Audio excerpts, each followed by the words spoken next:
A Fórmula 1 sempre contou com a participação de garagistas, equipes fundadas por engenheiros, empresários ou simplesmente aficionados por automobilismo com acesso a recursos. Uma dessas equipes é a Williams, que embora já não tenha mais o seu fundador à frente do projeto, ainda permanece sendo uma das últimas garagistas da categoria. A equipe Williams foi fundada em 1977 por Frank Williams e Patrick Head, após alguma experiência adquirida em categorias inferiores, como a Fórmula 3, Fórmula 2 e em alguns anos competindo na Fórmula 1 com carros comprados e em parceria com a Wolf Racing. O carro da estreia foi um March 761 Ford pilotado por Patrick Neve, e no ano seguinte a Williams já estava fabricando seu próprio chassi, o FW07, além de receber recursos da companhia aérea Saudi Airlines. A primeira vitória não demorou a vir, pelas mãos de Clay Regazzoni no GP da Grã-Bretanha de 79. E em 1980, 3 anos após a sua estreia como equipe, a Williams conquistou o primeiro título de pilotos e construtores, com Alan Jones ao volante. O título de construtores veio novamente em 81, e em 82 o título de pilotos veio com Keke Rosberg. Para a temporada seguinte, a equipe trocou os tradicionais motores Ford Cosworth pelos Honda, e ao final de 84 a Saudia deixou a equipe, dando lugar para a japonesa Canon, a empresa química ICI e a empresa de tecidos Tectel. A dupla de pilotos era Rosberg e Nigel Mansell em seu 5º ano de Fórmula 1. A equipe, que havia sido apenas a 6ª colocada em 84, pulou para terceiro com o FW10 em 85, e o modelo seguinte deu a Frank Williams novamente o título de construtores, embora não tenha conquistado o título entre pilotos. 85 também viu a volta mais rápida da categoria, marcada por Keke Rosberg no GP da Grã-Bretanha. O recorde ficou com a equipe até 2003. Em 86, Rosberg havia dado lugar ao bicampeão Nelson Piquet, e a disputa interna entre Piquet e Mansell acabou minando a possibilidade de título, que ficou com o francês Alain Prost da McLaren. Ainda naquele ano, Frank Williams sofreu um grave acidente de carro próximo a Paul Ricard, na França. Como consequência, acabou ficando tetraplégico, situação que não o tirou do comando da equipe. Em 87 o clima piorou ainda mais, mas o título de pilotos dessa vez ficou nas mãos de Piquet, enquanto que o de construtores ia novamente para o Williams.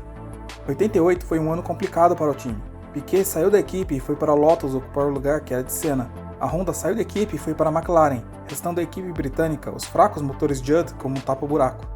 Mansell permaneceu na equipe e Ricard Patrese chegou para ser o segundo piloto. O resultado não podia ser outro. Do primeiro lugar, a equipe caiu para 7º no campeonato de construtores. 89 foi novamente um ano de mudanças. Mansell foi para a Ferrari, e em seu lugar entrou o belga Thierry Boutsen, e no lugar dos fracos Judd, a equipe passou a contar com os Renault. O desempenho melhorou substancialmente, e o time conquistou o vice-campeonato de construtores, atrás apenas da toda poderosa McLaren. Em 90, tanto a Benetton quanto a Ferrari cresceram em desempenho, e a Williams não conseguiu acompanhar, terminando o ano na 4ª posição com o chassi FW13B. Com a chegada da marca de cigarros Camel, a equipe começa a vivenciar sua era de ouro. O time contou com o chassi FW14 desenvolvido por Adrian Newey e também contou com o retorno de Mansell. Além da aerodinâmica, a Williams passou a investir pesado no desenvolvimento tecnológico. A Williams terminou o ano de 91 com o 2º lugar de construtores e pilotos com Mansell.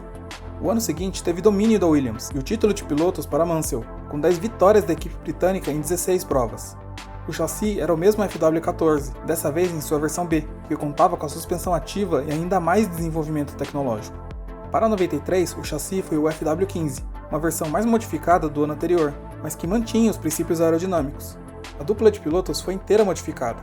Nigel Mansell foi correr na kart e Patrese se mudou para a Benetton. Em seus lugares entraram o tricampeão Alain Prost e o piloto da Brabham Damon Hill, filho do campeão Graham Hill.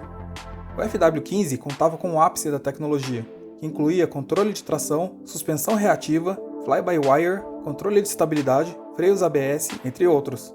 Ao final do ano, a equipe chegou a testar até mesmo uma caixa de câmbio CVT, que não chegou a ser utilizada.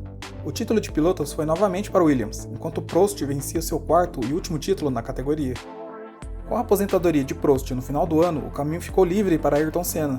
O melhor piloto do grid estaria agora com o melhor carro. Para 94, a FIA implementou grandes mudanças na categoria, objetivando um maior equilíbrio entre as equipes e menor domínio da eletrônica. Sem a vantagem computadorizada, o FW16 já não possuía o mesmo domínio de modelos anteriores, e a equipe não havia conseguido se adaptar às mudanças a tempo. Além disso, as marcas Camel e Canon já não estampavam o carro, que deu lugar à pintura clássica da Hotmans. O ano ficou marcado pela morte de Senna durante o GP de San Marino, e um acidente que até hoje é marcado por polêmicas.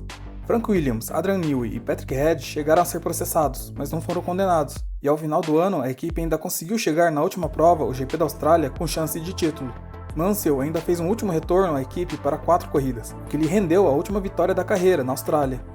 O título de construtores veio, e entre os pilotos Damon Hill ficou com o vice-campeonato. No ano seguinte, 95, Hill estava à frente da equipe e fazia dupla com David Coulthard. O carro foi o FW16 e os resultados já não eram tão bons se comparado aos anos anteriores. Uma versão B do carro foi desenvolvida, mas não foi o suficiente para competir contra a Benetton de Schumacher. O ano seguinte, 96, foi novamente um ano de domínio da equipe, com a competição dividida entre Damon Hill e o recém-chegado Jacques Villeneuve. O ano terminou com 12 vitórias da Williams entre 16 provas, garantindo com folga o título de construtores. Entre os pilotos, Hill ficou com o título, sendo seguido de perto por Villeneuve. Na temporada seguinte, 1997, foi o último ano da chamada Era de Ouro da equipe.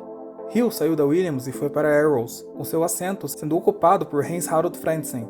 Villeneuve passou para o cargo de primeiro piloto e disputou o ano com Schumacher em seu segundo ano de Ferrari. Villeneuve venceu o GP da Grã-Bretanha de 97, somando a 100ª vitória da equipe, marca até hoje conquistada apenas por Ferrari, McLaren e Mercedes. O ano também marcou o último título de construtores da equipe, que até o ano de 99 era recordista em número de títulos com 9 no total, versus 8 da Ferrari e da McLaren. A partir de 98, a Williams nunca mais foi a mesma. As vitórias ainda pingavam na equipe, mas o desempenho como todo jamais chegou próximo ao alcançado durante a Era de Ouro do time. Dali em diante, a equipe passou a afundar no grid, e esse é tema para a parte 2. Aguarde! Se você gostou do vídeo, dê o like, ele é muito importante.